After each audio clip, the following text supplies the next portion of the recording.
আজকে আমরা দেখব দ্বিতীয় পর্যায়ে ক্রমিক মূল্যায়ন 2025-এর জন্য বাংলা প্রশ্নপত্র, যেখানে পূর্ণমান 50, সময় রয়েছে 1 ঘন্টা 30 মিনিট।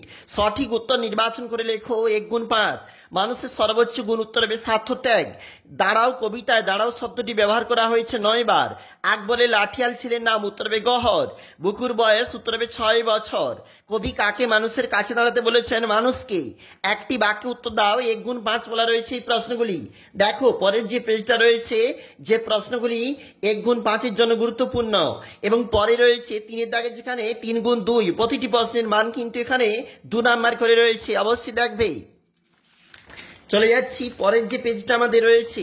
দেখো পরের পেজে কি বলেছে। এই পেজটাতে 5 গুণ 3 অর্থাৎ 5 নাম্বার করে 3টি প্রশ্নের তোমাকে উত্তর দিতে হবে, এবং 5-এর দাগের যে প্রশ্ন 1 গুণ 4 রয়েছে, যেগুলো কিন্তু পথের পাঁচালী থাকতে নেওয়া হয়েছে। এটা হচ্ছে পরবর্তী পেজ, যেখানে রয়েছে গ্রামার, যেখানে রয়েছে বিভিন্ন প্রশ্নপত্র, অপু দুর্গার চড়ুইভাতি 4 নাম্বার রয়েছে, এবং রয়েছে প্রবাদ, তোমার যেগুলো সিলেবাস অন্তর্ভুক্ত রয়েছে সেটা এখানে দেওয়া হলো। কারো ক্ষেত্রে কিন্তু এখানে চিঠি থাকতে পারে, অবশ্যই দেখবে।